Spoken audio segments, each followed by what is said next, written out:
Regarding your music, especially the new music you have in Sweden, I'm actually quite curious about how the doors were opened to you. Did it have to do with how you came into Sweden, or do you think you would have had the same opportunities if you were just some random black person who happened to live in Piteå? And the reason why I'm asking this is that, do you know who the gatekeepers are when it comes to the music world, in Piteå? Well, I'm still exploring, I can say.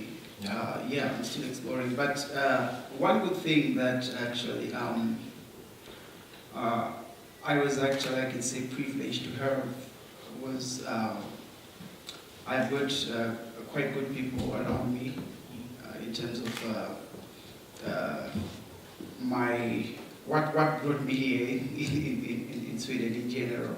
I have good people who can actually connect me to quite a number of people who works with music mostly.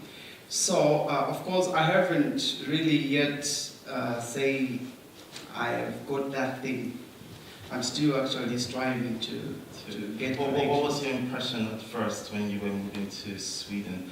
I read somewhere that you were a bit reluctant, something that had to do with citizenship and your art, and I don't know, I can't remember where I read that. But you had a bit of a struggle when you were trying to decide if you were to come to Sweden or not. Yeah. What was it about Sweden that you heard? Was it negative, positive? What was it? Oh, I heard a lot. Like when I was told that, actually, first, I never planned to be here, actually, to be in Sweden. I'm just here due to, it was a situation that actually brought me here. So I never even dreamt to be in Europe one day. So, but certain situations actually changes your predicament, then it becomes something else. But when I was told that I was to come to Sweden, I wasn't like, okay, yeah. Because then I shared with quite a number of people, I'm going to Sweden and this is what is happening, what do you think? And quite a number of people, they say, oh, we heard that if we go to Sweden. I even told the guys who worked in Piteå Common, I told them that. I never wanted to. But I had to decide to come because the predicament that I was in South Africa was quite bad. I was in a bad space, so I had to. So, but I was told, okay, you're going to Sweden. Oh, I heard that. They will look at you and say, just to feel the texture of your skin. That people were saying that. But it's a very racist country, so why you are that? So I had mixed feelings that I didn't want to. But considering that I was to be deported back to Zimbabwe, which was the baddest thing that could have happened to me. So I opted, okay, I'll take the offer and come. So, any regrets? No. The last time we met, last week actually. Yeah. He got a call and he had the conversation completely in Swedish. Bad Swedish, I have to say, but yeah, Piteå is like that. You have to speak the language.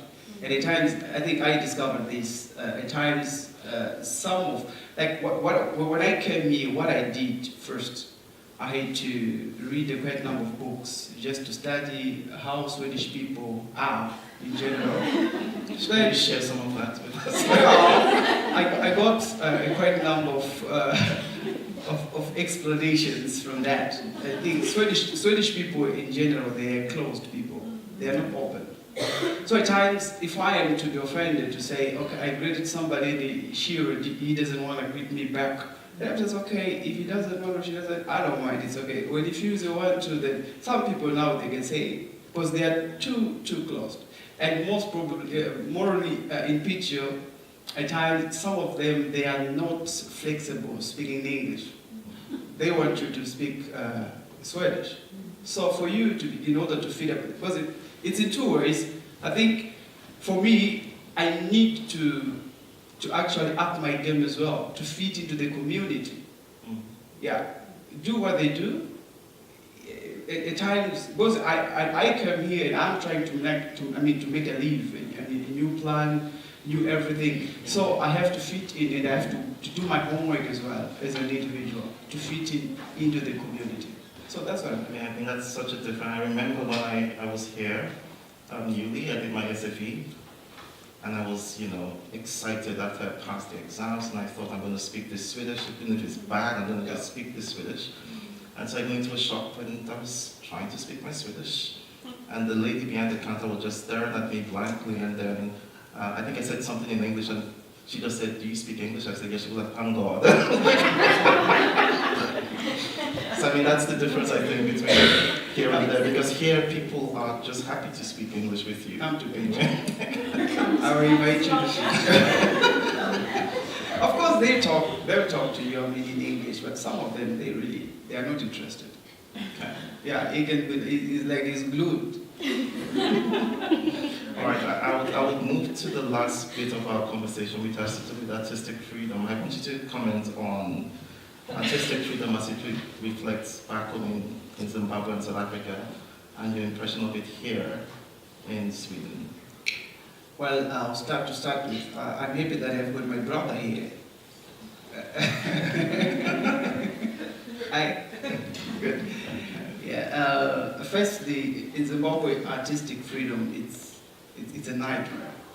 I would like to say that, because like everything is almost like it's controlled, it's state captured. From everything you might want to call it, it's captured. So you are not free to sing whatever you think is good for you as an artist, or it's good for your listeners. So you are restricted.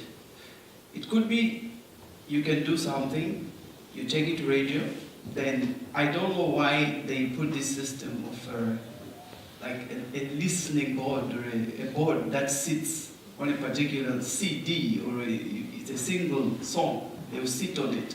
Like the censorship board. Yeah, the censorship board. Whether is it political or is it whatever then. But if it's a political songs for the other, for those in power, then of course automatically you are approved. You can get airplay. But if it speaks something against, then you are blocked, and probably to end up something else. I cannot get into details. Then in South Africa, freedom of expression, I can say, it does exist. They are free to sing whatever they want to in South Africa. It's a free country in terms of freedom of expression. Then here, I haven't experienced much, but it's something that I always hear. And okay, how is it here? I'm always told, okay, everybody can say whatever he or she wants, and nobody has to follow them after. Then, those by my country, somehow you regret that. Oh, I wish I've never made this. So that's how it is. Well, isn't it? I think it comes in a very subtle form sometimes. It was in your conversation I was listening to this idea of being grateful, where because you're given a platform or a space you can't criticize, and so you're always conscious of that maybe I shouldn't say this. It's also a form of self-censorship as well. Yeah. And do you feel that? I mean, I've heard this a lot from other migrant artists who say, I have to just be careful not to say X, Y, Z, or else I might lose my funding. And then that's a way to control people, or control your freedom of expression or your artistic freedom itself. Okay. Have you come across that kind of feeling where you have to constantly feel grateful? Well, number one, I can say as an artist, like I said it earlier on, that I feel if I want to sing something that I feel it's going to help people, I will do it without even regret. Yeah, without even regrets, because like in my case, I did my song. I'm happy. Of course, my predicament changed, right? And considering, I think in my country, I haven't been living as a musician only. Okay. Yes, I was an entrepreneur. I was running a company. Not just a company, I was successful, I can say, in my own way. And music was, since music is something that is in me, I've been just doing music because I'm a musician, I love to do it. But I never actually relied on music mostly. But, of course, I'm now in this situation, but I don't regret it. because what I did for the people. And when I sat down, when I took my pen and paper, writing the song, I felt, this is a good song. Right? And I felt, I wasn't attacking anyone, I was just saying things in there. Not even attacking, with even respect. Yeah. Can you please see us through? Period. I can also just talk loud. Because for me, it has a political aspect, this song. Yes. Piteå för alla, Yes. Piteå for everybody. Yes. So when you wrote this, was it in a way political in the aspect that you wanted to formulate words that would manifest into reality in those racist time in Swedish history? That Piteå is a place for everybody? Is it like a magician's formula saying this is a place for everybody, wishing that it would become true, or because you see that it is already true? How did you?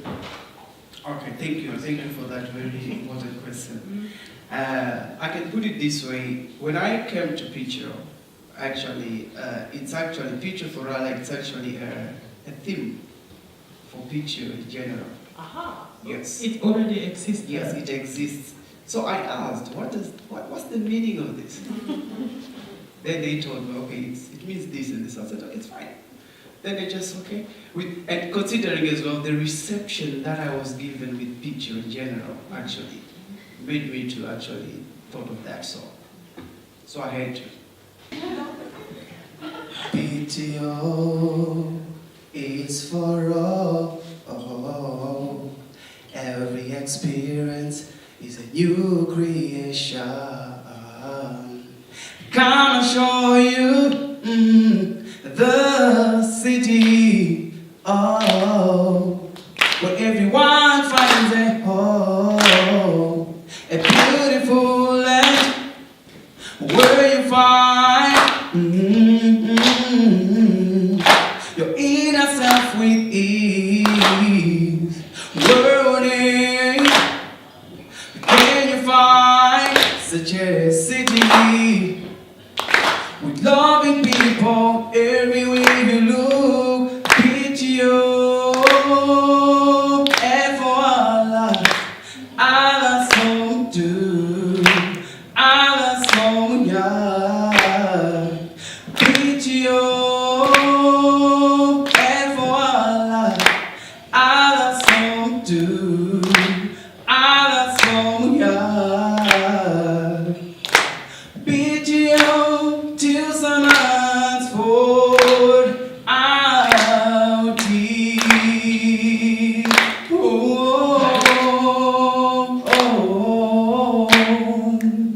Hey. Indeed, Piteå, it's for all. Different colors, one people, they are extraordinary love. Just takes your sorrows away, and they will take you and make you one of their own. Piteå, a place of rest, a place you can dream again and believe. Piteå, and for alla som du, alla som jag.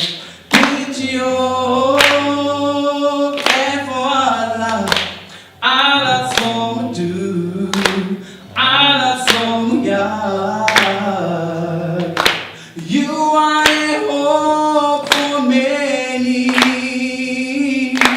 Thank you for your love. Come winter, come darkness, you are my home forever.